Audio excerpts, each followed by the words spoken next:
Formidable. Hello mes papillons.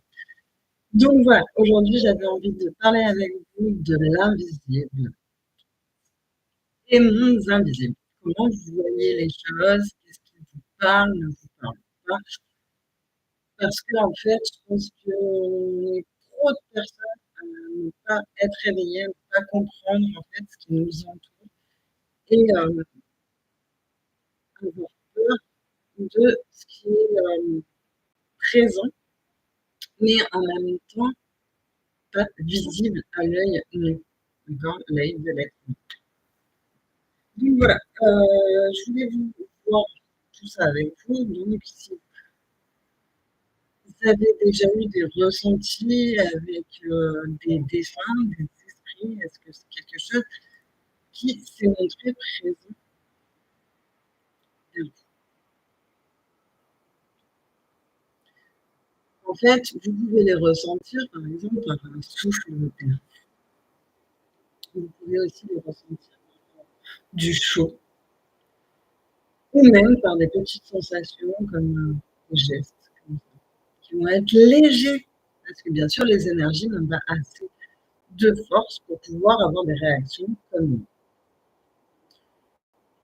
Donc, toutes ces petites choses que vous avez ressenties, vous avez peut-être imaginé qu'il y avait un courant d'air, ou peut-être que vous aviez une montée de chaleur, ou peut-être que c'est simplement votre effet à vous qui vous a fait croire qu'il y avait quelque chose qui vous a touché.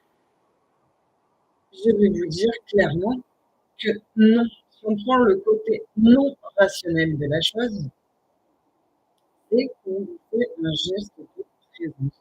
Donc souvent, vous allez ressentir ce geste de présence plus particulièrement lorsque vous aurez vécu un deuil. Pourquoi? Clairement, lorsqu'on vit notre propre, enfin notre premier deuil, enfin le nôtre, parce que sinon on serait un esprit. Non, lorsque on vit notre premier deuil, on va commencer à se rendre compte que c'est une fin, la vie est une fin plus rapidement, qu'on ne profite pas de l'instant présent, on ne profite pas des personnes qui sont près de nous, on ne profite pas réellement de notre vie. En fait, on va commencer à se poser plein de questions sur notre sujet de vie. On va commencer à se poser plein de questions sur le après, qu'est-ce qu'il y a après, est-ce qu'il y a vraiment quelque chose, est-ce qu'il y a un paradis, un enfer, est-ce qu'il y a des réincarnations, est-ce qu'on reste ici sur Terre à errer en fait. Voilà, toutes ces questions qu'on se pose réellement tous un jour. Souvent, on attend voilà, cet effet de deuil pour poser la question. Pour les non-croyants, effectivement, l'invisible, quelque chose qui n'existe pas. C'est pas possible qu'il y ait quelque chose derrière la mort. En fait, il se referme sur des choses en fait, si vous voulez, tellement physiques, des choses qu'on peut toucher, des choses qu'on peut voir avec les yeux, des choses qu'on peut entendre, parce que c'est tellement plus rassurant. On est d'accord? Ça fait toujours peur lorsqu'on se dit qu'il y a un moment, notre lumière scintille, qu'on fait un mouvement qu'on ne comprend pas. Oui, ça peut être un esprit, et bien sûr, ça nous fait des frissonnements et une peur qui est rationnelle chez l'être humain. Donc, voilà. Lorsqu'un deuil arrive à nous, on va vouloir en fait prendre cette connexion avec cette personne. Aller, c'est vrai, on va se recueillir sur les tombes justement en espérant que la personne qui est partie puisse nous entendre. Donc, si on espère que la personne est partie nous entende, ça veut dire qu'on espère qu'il y a quelque chose après nous. Donc, effectivement, si on est dans cette consolation, de se dire que l'invisible existe, on va s'imaginer que la personne est là, qu'elle est proche de nous, qu'elle nous console, elle nous aide à avancer, elle nous donne parfois des réponses. On va se dire qu'elle reste là. Évidemment, on va penser à un moment donné, pourquoi elle ne part pas vers la lumière? qui n'est encore pas rationnel, mais on va se dire que oui, et oui, et oui, oui, oui. Peut-être un paradis, un enfer, peut-être un univers parallèle où, si tu veux, toutes les âmes se rencontrent, d'accord? On va s'imaginer un tas de choses, parce qu'on ne sait pas, et on va vouloir se connecter à cet invisible. Est-ce que ça vous parle? Donc voilà, cet invisible, c'est que les âmes, c'est que les esprits viennent à nous, on va avoir ces ressentis, ces frictionnements, ces coups de chaleur, peut-être même une sensation d'odeur, un ressenti, une écoute. Et quand on va se connecter à ça, on va de plus en plus se plonger dans l'invisible.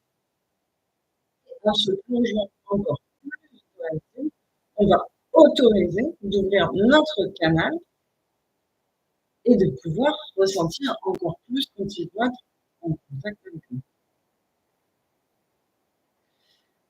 Pourquoi je vous dis ça? C'est parce que, en fait, vous êtes beaucoup à avoir peur de cet invisible.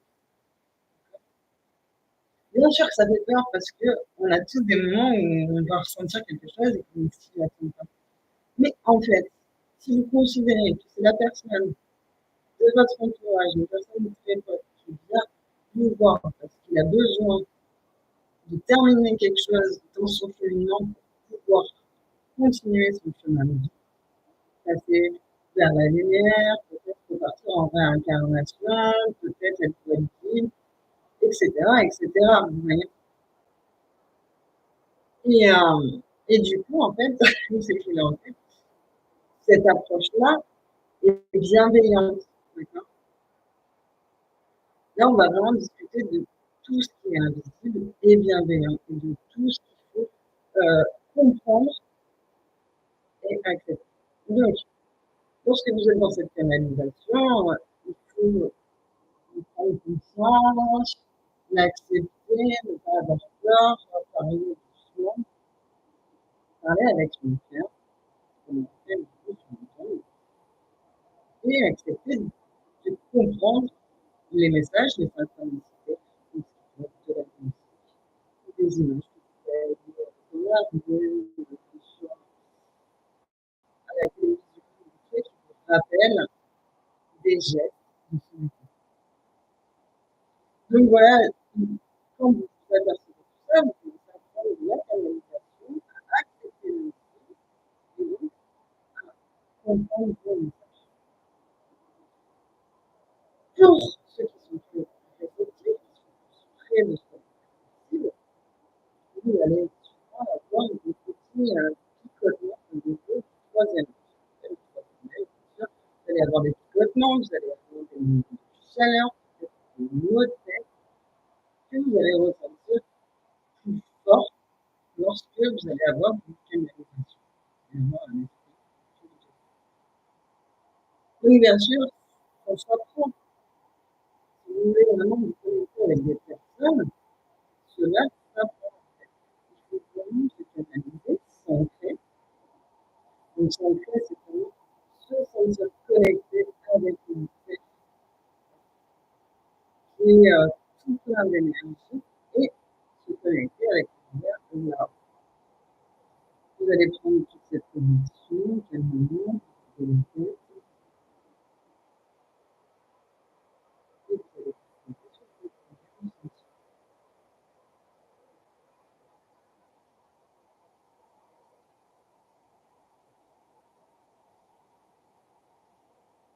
Cette fréquency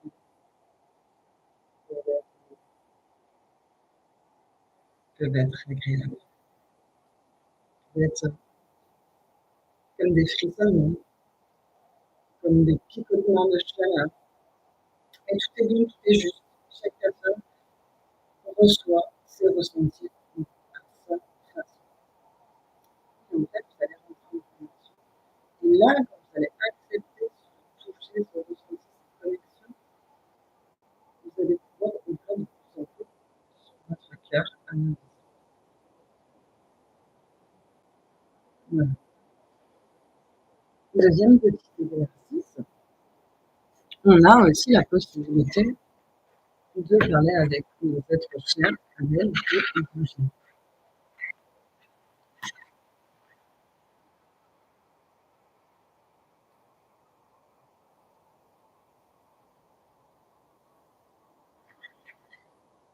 Si vous avez essayé,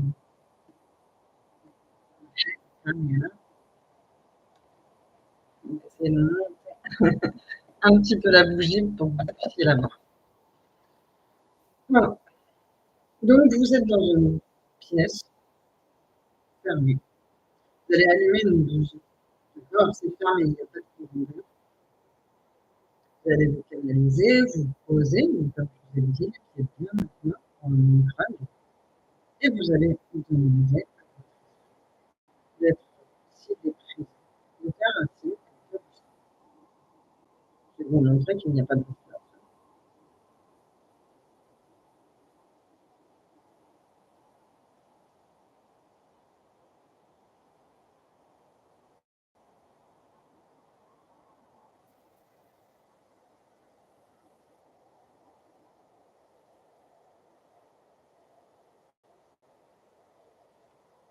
Je vais leur demander du coup, bouger la bougie.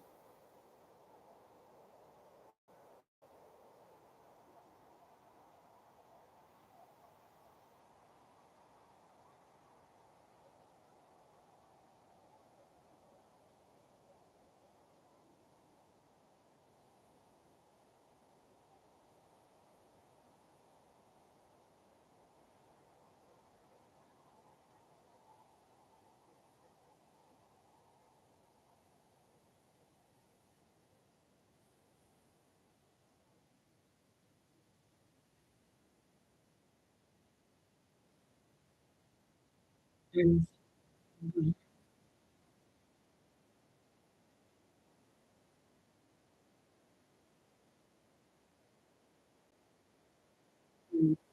Bouger la bougie. Comme vous pouvez bouger le feu. Si vous pouvez un petit couteau, un papillon là-bas. Pas les timides, allez.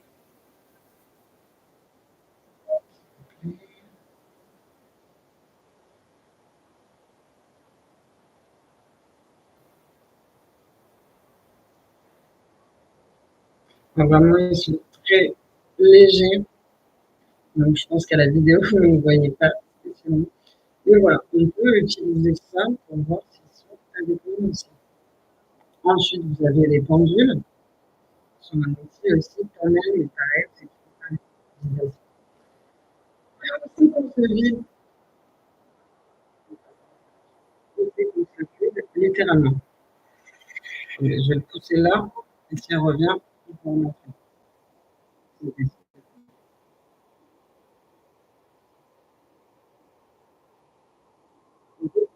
à bouger.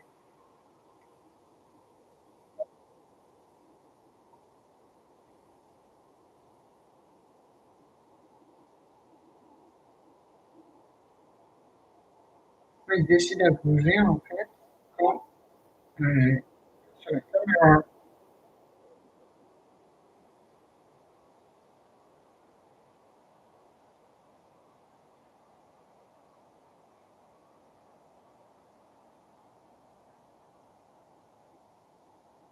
si vous pouvez bouger plus, je sais que ça va le faire.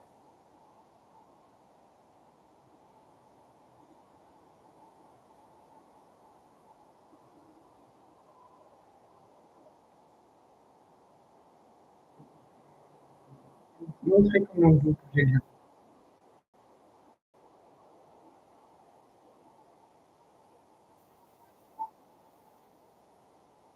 Mais c'est pas Yasmine.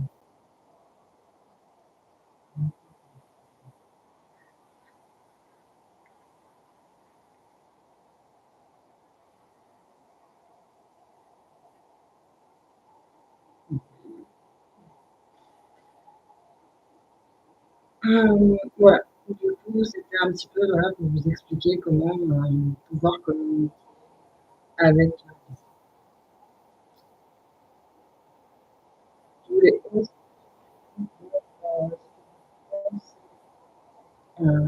des incarnations. Donc c'est une vidéo qu'on pourra refaire et voilà, je me dis que c'est sympa de savoir ce que vous pensez, vous, de ce qu'il y a après la mort.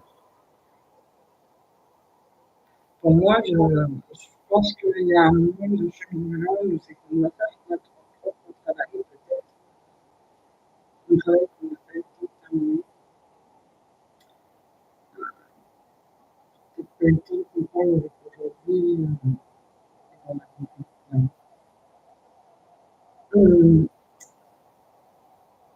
On a besoin d'accompagner aussi les gens qui sont sur Terre à s'éveiller, à de l'invisible, à l'accepter avec bienveillance, à s'éveiller à l'amour. Je pense que c'est un travail qu'il faut faire comme que quand ils ne sont pas contents, ils voient des choses plutôt négatives. Donc voilà, ce qui m'apporte vraiment, c'est vos intuitions, vos ressentis, pour pouvoir du coup comprendre votre cheminement et vous éveiller, vous éveiller à ce que vous entendez, côté de l'amour, côté de d'accord, bonne question, ils en ont bougé un petit peu, ils ont bougé tout à l'heure. Donc voilà, moi je pense qu'ensuite il y a réincarnation. Chaque âme se réincarne, c'est déjà réincarné plusieurs fois, mais on s'en souvient pas. Parce qu'en fait, là-haut, on travailler sur nos erreurs. On a choisi notre famille par rapport à telles erreurs qu'on a besoin de travailler. Et, euh, et plus on avance dans nos réincarnations, plus on finit dans ce côté évolutif, dans ce côté de développement qui a envie d'avancer et de réussir. Voilà, donc n'oubliez pas de me mettre des petits commentaires pour me dire ce que vous avez pensé de la vidéo. Si vous voulez qu'on fasse encore des âmes, ou si vous avez d'autres sujets à me proposer. Je vous souhaite une très belle journée.